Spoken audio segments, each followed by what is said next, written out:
저번 시간에 목사님께서 구원을 받고 난 다음에 우리에게 나타나는 중요한 12가지 변화 중에 5가지를 이제 말씀을 해주셨습니다.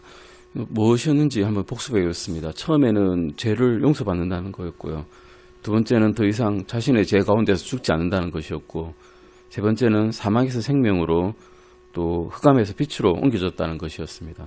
네 번째는 하늘에 우리의 이름이 기록된다는 것이었고요. 다섯 번째는 영생을 얻는다는 것이었습니다. 오늘은 6번째, 우리가 구원받고 난 다음에 변하게 된 그런 상태가 어떤 것인지 6번째 상속을 받습니다 라는 것에 대해서 한번 알아보겠습니다. 한번 읽어보겠습니다. 신자로서 우리는 하나님의 자녀들입니다. 로마서 8장 17절 한번 보시겠습니다. 로마서 8장 17절입니다. 로마서 8장 17절입니다. 같이 읽어보시겠습니다. 시작. 자녀이면 상속자 곧 하나님의 상속자요 그리스도와 함께하는 공동 상속자니라. 우리가 그분과 함께 고난당하면 이것은 우리가 함께 영광도 받으려 함이니라. 하나님의 상속자인데 그리스도와 함께하는 공동 상속자라고 분명히 말씀해 주시고 계십니다.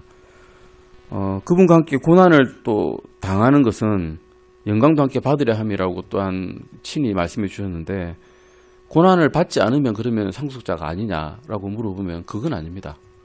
고난을 받지 않아도 그냥 공동 상속자라고 미리 정해져 있고, 고난을 받으면 거기다가 영광도 함께 받을 수 있다. 추가를 하나 더 주시는 거죠. 이 땅에서는 고난을 받지만 우리가 하늘나라 갔을 때 영광도 같이 주신다라고 친히 말씀해 주시고 계십니다. 그러니까 고난을 받지 않으면 나는 더 이상 구원받지 않은 것인가? 뭐 이렇게 생각할 필요는 없고, 그냥 무조건 구원은 영원한 보장이 되었는데, 고난이 왔을 때 우리가 대처할 수 있는 우리의 방법은 우리에게 영광도 더 주시려 하는구나 라고 생각하면 된다는 것입니다. 하나님의 상속자이고 또 그리스도와 공동상속자라는 것은 굉장히 놀라운 일입니다. 우리는 믿음으로 하나님의 자녀로서 태어났고, 또한 죄 용서뿐만 아니라 이제 상속도 주신다는 것입니다. 사도행전 26장 18절도 보시겠습니다. 사도행전 26장 18절입니다. 사도행전 26장 18절 말씀입니다. 사도행전 26장 18절입니다. 같이 읽으시겠습니다. 그들의 눈을 열어주어 그들을 어둠에서 빛으로 사탄의 권세에서 하나님께로 돌아오게 하려 하며, 또 그들이 죄들의 용서를 받고 내 안에 있는 믿음으로 거룩히 구별된 자들 가운데서 상속 유업을 받게 하려 함이라 하더이다. 여기서 인헤리턴스, 상속 유업을 주신다고 말씀하고 계십니다. 신자로서 우리 개개인이 받는 상속은, 이스라엘은 무엇을 받았습니까? 이스라엘은 땅을 유업으로 받는다고 약속을 받았고, 실제로 부모님께 잘하고 그러면 장수한다. 그리고 너희가 신실히 내 말을 지키면 땅을 유업으로 받는다라고 분명히 약속해 주셨는데, 우리가 받는 상속 유업은 좀 다릅니다. 우리가 여기서 신실하게 하나님을 믿으면 어떤 큰 땅에 어떤 보증서를 주신다거나 이런 건 아닙니다. 갑자기 재산이 생기거나 이런 건 아니죠. 이 땅에서 잘 믿는데 왜 재산이 안 생깁니까? 라고 말하면 안 된다는 것입니다. 우리는 이 땅에서 받는 것은 사실은 이스라엘 사람들하고는 다릅니다. 이스라엘 사람들은 분명히 땅을 유업으로 받지만, 그리고 천년왕국에서도 그들은 땅을 유업으로 받지만, 우리는 그들을 다스립니다. 다스리게 되는 것입니다. 땅을 유업으로 받은 자들을 다스리는 권세를 갖게 되고 왕과 제사장으로서 지내게 된다는 것을 우리는 성경을 통해 알고 있습니다. 구약 성경에서 이스라엘이 팔레스타인 땅을 상속으로 받을 것을 출애굽기 32장 13절 말씀에서 말씀하시고 계십니다. 출애굽기 32장 13절입니다. 출애굽기 32장 13절 말씀입니다. 같이 읽으시겠습니다. 시작. 주의 종들 곧 아브라함과 이삭과 이스라엘을 기억하소서. 주께서 주 자신을 두고 그들에게 맹세하여 그들에게 말씀하시기를, 내가 너희 씨를 하늘의 별들같이 번성하게 하고 내가 말한 이 모든 땅을 너희 씨에게 주어 그들이 영원토록 그것을 상속하게 하리라 하셨나이다 하매, 그들은 이 땅을 영원토록 상속받을 수 있다라고 말씀하셨습니다. 하지만 그리스도인의 상속은 이와는 다르다는 것입니다. 그리스도인의 받는 상속은 그리스도 안에서와 또 빛 가운데에서 발견이 됩니다. 에베소서 1장 1절 잠깐 보시겠습니다. 에베소서 수요 공부 시간에, 수요 성경 공부 시간에 에베소서를 했다는 것이 얼마나 다행인지 모릅니다. 이해되지 않던 말씀들을 제가 옛날 자료들이 있습니다. 목사님께서 올려주신 자료들을 보면 또 이해가 되는 것이 많더라고요. 한번 읽고 지나간 것들은 사실 이해되지 않는데 자료로 남겨주셔서 그걸 다시 보면 이해가 되고 도움이 많이 되었습니다. 에베소서 1장 11절입니다. 에베소서 1장 11절입니다. 같이 읽으시겠습니다. 시작. 모든 것을 자신이 뜻하신 계획대로 이루시는 분의 목적에 따라 우리가 예정되어 또한 그분 안에서 상속유업을 얻었으니, 이 예정론이 아니고 우리가 그리스도와 같은 모습으로 될 것을 예정하셨다는 것이고, 또한 우리는 그 안에서 주 예수 그리스도를 믿음으로써 상속유업을 받았다는 것입니다. 골로새서 1장 12절 말씀도 같이 보시겠습니다. 골로새서 1장 12절입니다. 골로새서 1장 12절 말씀입니다. 같이 읽으시겠습니다. 시작. 우리를 빛 가운데서 성도들의 상속유업에 참여하는 자가 되기에 합당하게 하신 아버지께 감사드리기를 원하였노라. 이 말씀에서도 하나님 아버지께서는 우리에게 상속유업을 주셨다라고 분명히 말씀하고 계십니다. 우리는 성도들의 상속에 참여하는 자이고 또한 상속유업을 이미 받은 자들입니다. 하나님 아버지께서는 우리에게 이런 상속을 주셨다는 것을 뭐로 주셨는가 하면 보증을 주셨습니다. 보증은 영어로는 earnest입니다. earnest는 우리가 알기로는 뭐 참되다, 진실되다 이런 말로만 알고 있었는데, 두 번째 뜻을 보면 유업, 보증, 보증인이라고 이렇게 되어 있습니다. 무엇을 주셨는가 하면 하나님 아버지께서는 우리에게 너희가 상속유업을 받았다는 것을 보증해 주시는 보증인을 하나 주셨습니다. 그분이 누구십니까? 성령님이십니다. 성령님께서 우리가 믿었을 때 우리에게 오셔서 너희가 앞으로 받을 구원과 상속유업에 대해서 내가 확실하게 보증하마라고 말씀해 주시고 계십니다. 이것을 성령의 보증이라고 합니다. 우리가 보증이라는 것은 무엇입니까? 어떤 것을 미리 구매를 해서 가지고 그것을 사기 전에 내가 이거 찜해놨으니까 이거 다른 사람한테 주지 마세요 할 때 보증금을 주지 않습니까? 집을 살 때도 그 집 다른 사람한테 주지 마세요 할 때 보증금을 미리 주놓습니다. 얼마가 될지는 모르겠지만 미리 보증금을 주어놓고 그것이 다른 사람에게 가지 않도록 하는 것이 보증금인데, 그것을 성령님께서 이미 보증해 주시고 계신다는 겁니다. 또한 우리에게 주신 보증이 또 한 분 계시죠. 예수 그리스도께서 우리의 보증이 되십니다. 유대인들은 재산에서 어떤 법적인 판결에 확증을 주려고 그러면 두 사람 이상의 보증을 필요로 했습니다. 그래서 우리에게 예수 그리스도를 주셨고 또한 성령님을 주셔서 두 사람 이상의 보증이 이미 확증되었기 때문에 우리의 구원에 영원한 보장이 된다라고 말씀해 주시고 계십니다. 히브리서 7장 22절 한번 보실까요? 이게 나와 있지는 않지만 히브리서 7장 22절입니다. 히브리서 7장 22절입니다.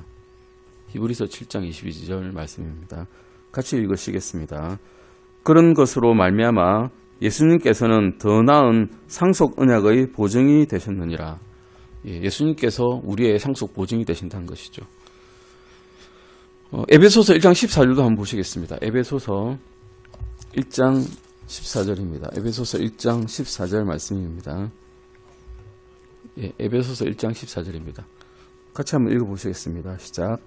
이 영께서는 값 주고 사신 그 소유물이 구속을 받을 때까지 우리의 상속 유업의 보증이 되사 그분의 영광을 찬양하게 하시느니라.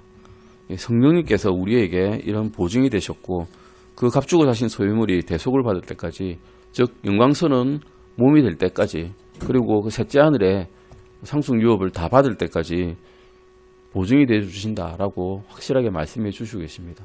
우리가 믿을 때 성령님께서 우리에게 오셨고 그 믿음 안에서 우리가 더 자라나게 될 때 또 흔들릴 때 우리의 마음만 흔들리는 것이 우리의 상태가 변하는 것은 아니란 겁니다. 이미 보증인이 우리에게 있기 때문입니다. 상속은 짧게 묘사되어 있지만 이 상속에 대해서 사도 베드로는 더욱 놀라운 말씀을 하고 계십니다. 베드로전서 1장 3절에서 5절 보시겠습니다. 베드로전서 1장 3절에서 5절입니다. 상속 유업이 어떤 것인가, 어떤 속성을 가지고 있는가를 우리에게 베드로는 이렇게 설명을 하고 있습니다. 베드로는 누구입니까? 실제로 그 예수님의 영광스러운 모습으로 변화되었을 때 그 바로 옆에서 보았던 자입니다. 물론 배신도 하였고 주님의 말씀에서 어긋나기도 했지만 그보다 더 주님의 속성을 잘 알고 있는 사람은 그 12사도 중에서는 없을 것이라고 말할 정도입니다. 베드로전서 1장 3절에서 5절을 같이 읽어보시겠습니다. 같이 읽어보시겠습니다. 시작. 하나님 곧 우리 주 예수 그리스도의 아버지를 찬송하리로다. 그분께서 자신의 풍성하신 긍휼에 따라 죽은 자들로부터 예수 그리스도를 부활하게 하심으로 우리를 다시 낳으사 산 소망에 이르게 하셨으며 썩지 않고 더럽지 않으며 사라지지 아니하고 너희를 위해 하늘에 마련된 상속유업을 받게 하셨나니 너희는 마지막 때에 드러내려고 예비된 구원에 이르도록 믿음을 통해 하나님의 권능으로 보호받고 있느니라. 이미 과거형이죠. 보호받고 있다는 것입니다. 누구의 권능으로? 하나님의 권능으로 보호받고 있는 것입니다. 세상 사람에 의해서 보호받고 있다라 그러면 그 사람이 죽으면 끝입니다. 어떤 회사에 의해서 보호받고 있다면 그 회사에서 퇴사하면 끝입니다. 하지만 하나님, 영원하신 하나님께서 보호해 주시고 계신다 그러면 이것은 영원한 보장이라는 것입니다. 상속의 특징이 밑에 약간 색깔이 다른 걸로 적혀 있죠. 첫 번째, 상속은 썩지 않는다는 것입니다. 부패와 파멸이 없다는 것이고 상속은 더럽혀지지 않는다는 것입니다. 더럽혀지지 않는다는 것은 죄의 영역 밖에 있다는 것입니다.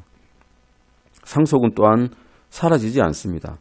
시간에 따라서 모든 것은 변하지만 시간과 변화의 영역 밖에 있는 것이 우리의 상속이라는 것입니다. 상속은 우리를 위해 땅에 간직해 주신 것이 아니라 하늘에 간직해 주셨습니다. 그러므로 우리가 잃어버릴 수가 없습니다. 이 땅에 있지 않기 때문에. 우리가 받을 상속, 새 성품, 또 새 몸과 하늘에 있는 새 집을 포함해서 마지막 날에 그것을 받을 때까지 다 안전하게 간직이 되어 있습니다. 요한복음 14장 2절 3절 보시겠습니다. 요한복음 14장 2절과 3절입니다. 요한복음 14장 2절 3절 말씀은 주 예수 그리스도께서 직접 그의 사도들에게 말씀해 주셨습니다. 같이 읽어보시겠습니다. 시작. 내 아버지 집에 거할 곳이 많도다. 그렇지 않으면 내가 너희에게 말해 주었으리라.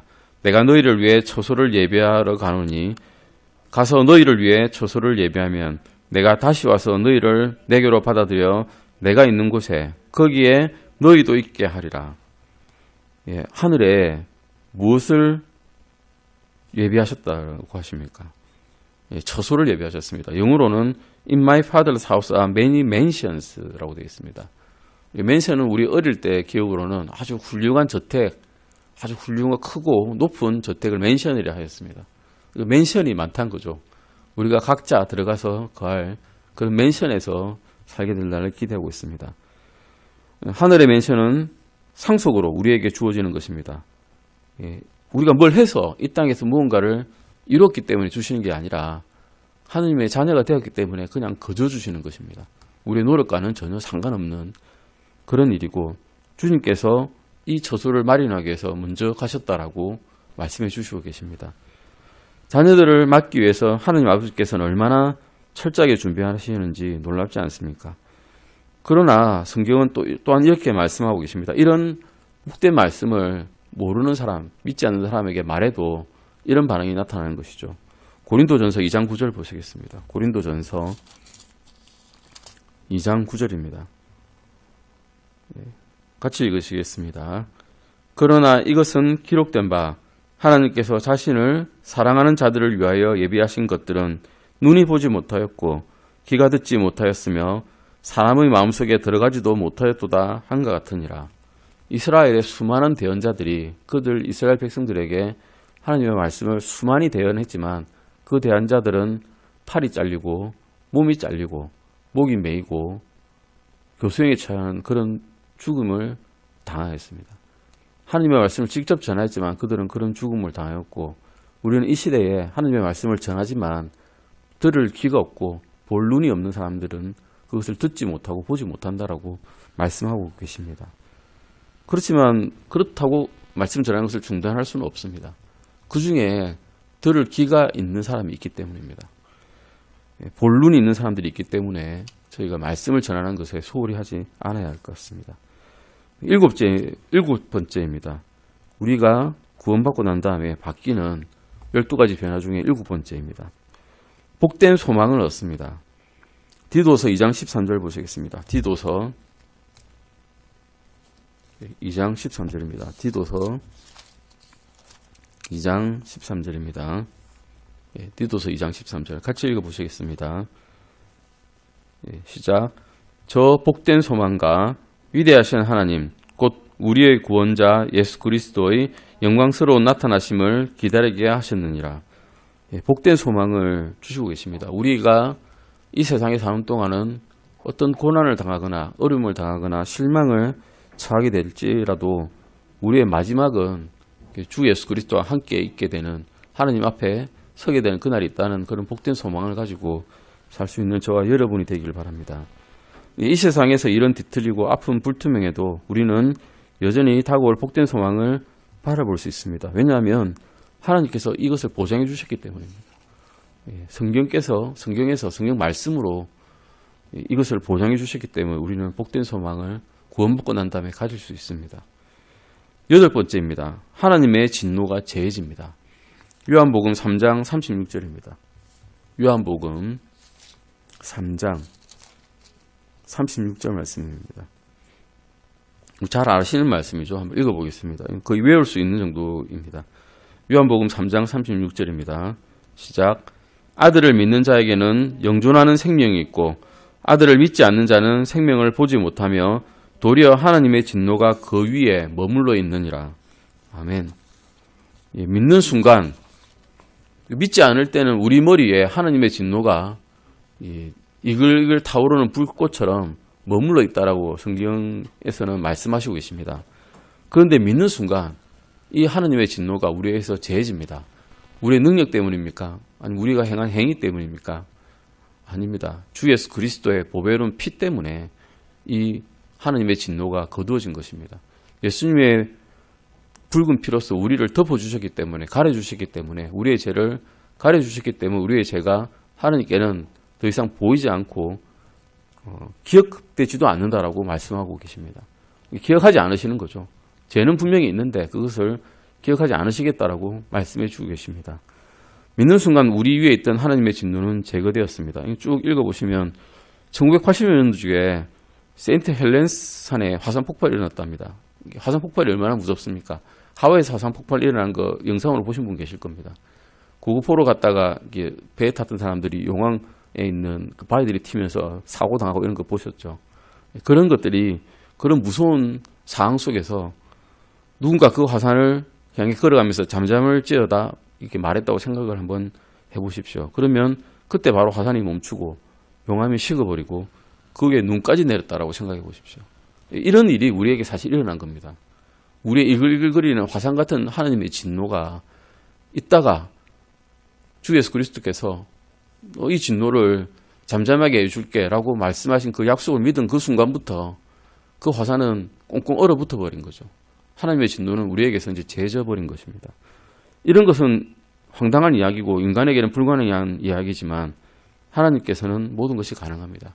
왜냐하면 하나님께서 이 천지 만물을 다 지으셨기 때문입니다. 모든 것을 다 하실 수 있는 분이신 거죠. 무소부지하신 분. 그게 하나님의 특징입니다.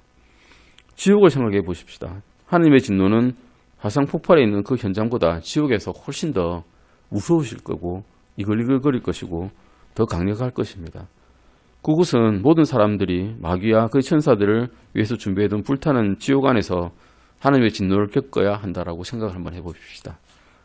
그런데 어느 날 우리에게 구세주가 나타나셔서 우리를 발견하시고 내게로 오라고 초청하십니다. 그 초청을 거부하는 자는 지옥불로 갈 수밖에 없고 그 말씀에 귀 기울이고 하나님을 믿고 주 예수 그리스도를 믿은 자는 그 순간에, 믿는 그 순간에 죄를 앗아가 버리시고 주님 안으로 갈 수 있는 그런 기회가 열립니다. 정말 놀라운 일입니다. 9번째입니다. 이제는 하나님과 화평을 갖게 됩니다. 로마서 5장 1절 보시겠습니다. 로마서 5장 1절입니다. 로마서 5장 1절 말씀입니다. 로마서 5장 1절 같이 읽어보시겠습니다. 시작. 그러므로 우리가 믿음으로 의롭게 되어 우리 주 예수 그리스도를 통해 하나님과의 화평을 누리는도다. 하나님과의 화평을 누리는 방법이 딱 한 가지밖에 없습니다. 우리 주 예수 그리스도를 통한 방법밖에 없다는 거죠. 우리가 직접 하나님과 화평을 누릴 수 있습니까? 우리의 능력으로는 그럴 수가 없습니다. 이스라엘 사람들은 하나님과의 화평을 누리기 위해서 1년에 한 번 대제사장이 성막으로 들어가서 지성소에서 그들의 죄를 위해서 염소와 양의 피를 뿌려야만 하나님과의 화평을 가질 수 있었습니다. 이제는 그런 게 필요가 없어졌죠. 그 지성소와 성소 사이에 있는 장막을 주 예수 그리스도께서 돌아가실 때 찢어짐으로써 지성소와 성소의 구별이 없어졌습니다. 이제 담대하게 우리는 하나님 앞으로 나아갈 수 있습니다. 그렇게 된 이유가 주 예수 그리스도께서 우리를 위해서 돌아가셨기 때문이죠. 우리의 죄를 모두 담당하시고 죽으셨기 때문에 우리는 이제 하나님과 화평을 누릴 수 있습니다. 우리의 능력이 아니고 우리가 이룬 어떤 업적 때문에 그런 게 아니라 오직 주 예수 그리스도의 피를 의지하여서 하나님과 화평을 누립니다. 그런데 우리가 살다가 과연 올바른 일만 하고 삽니까? 그러진 않죠. 죄를 짓고 또 용서를 구하기도 하고 죄를 짓고 죄를 잊어버리기도 하고 죄를 진 채로 그대로 살기도 합니다. 그러면 하나님과 화평이 그대로 깨어집니까? 그러지 않습니다. 주 예수 그리스도께서 이 화평을 이루어 놓으셨기 때문에 우리의 능력과 우리가 하는 행위하고는 상관이 없습니다. 하지만 우리는 주님과 교제하는 기쁨은 잃어버릴 수 있겠죠. 내가 제 안에 있는데 교회 안에 와서 기쁘겠습니까? 제 안을 계속 짓고 있는 상황에서 교회 안에 와서 성도들과 교제를 하는 게 기뻐질 수가 없습니다.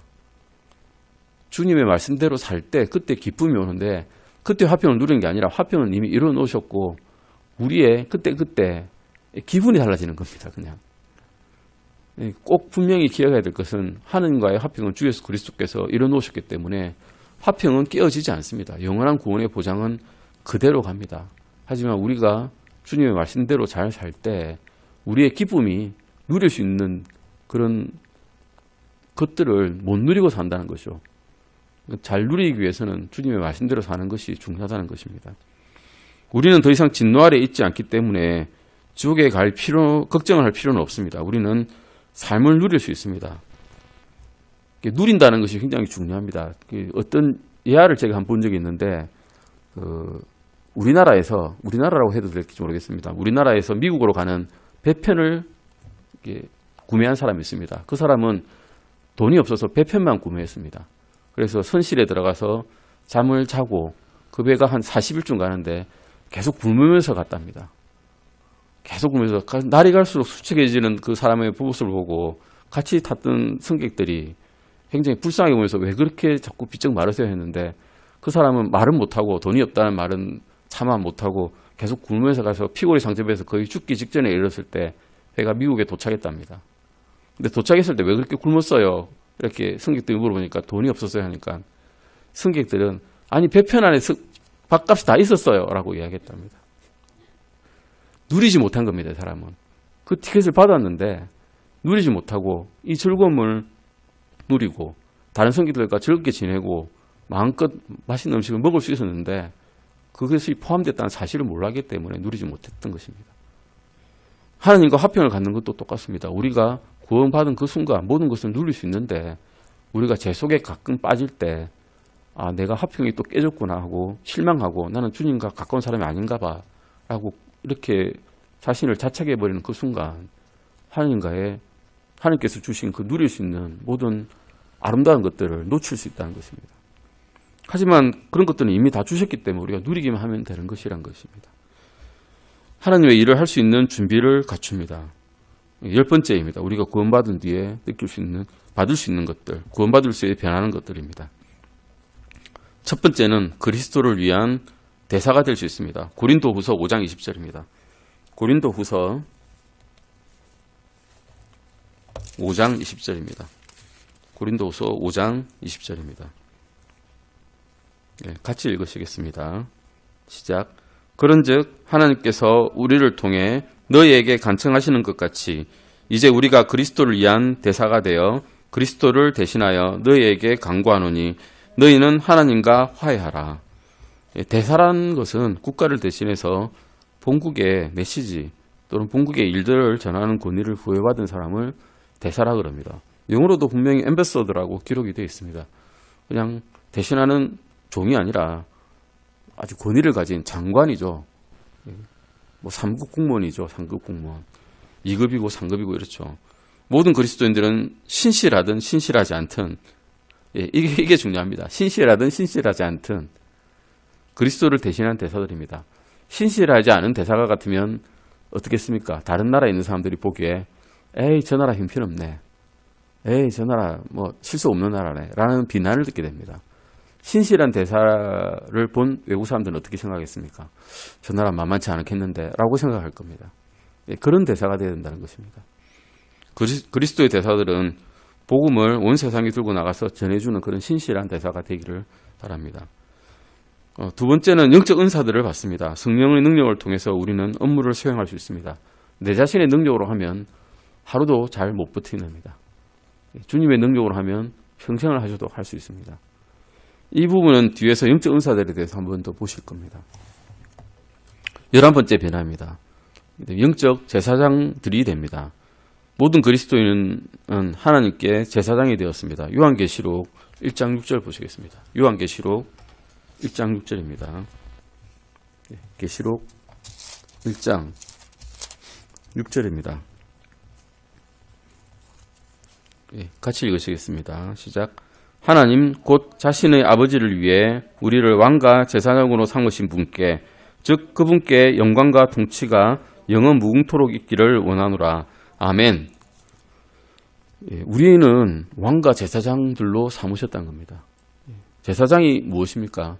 이스라엘에서는 제사장이 하는 역할이 그들의 백성들의 죄들을 사해주는 그런 일들을 수행하는 제사를 지내는 그런 사람들이었습니다.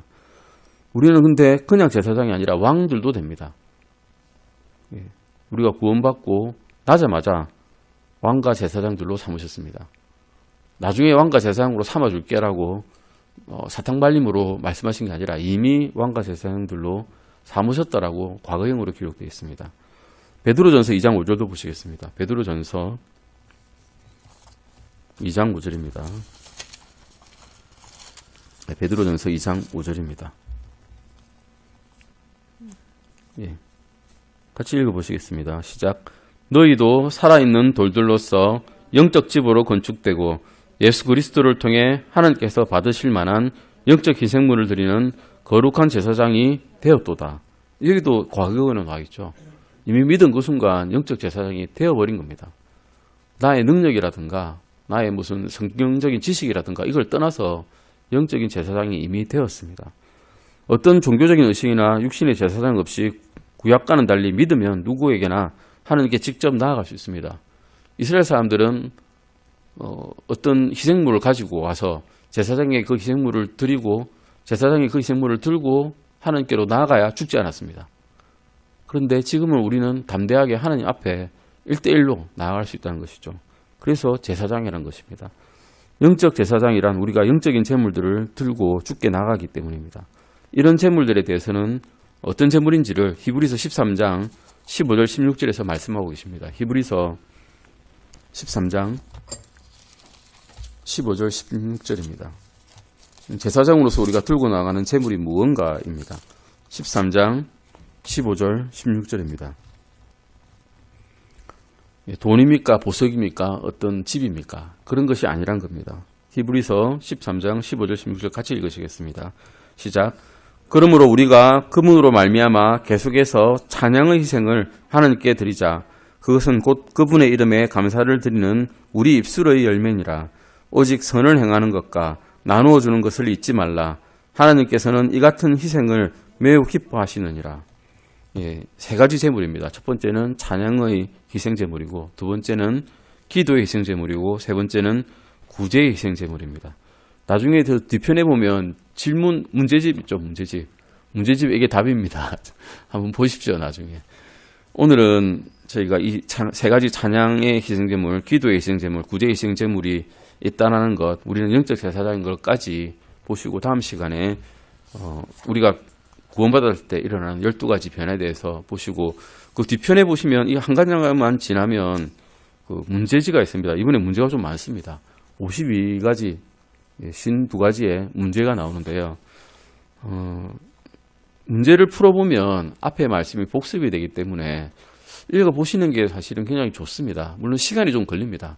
근데 성경 말씀을 찾는 기회로 생각하시고 한번 이 문제들을 한번 풀어보시기 바랍니다. 다음 시간에 계속해서 진행하겠습니다. 기도하시겠습니다.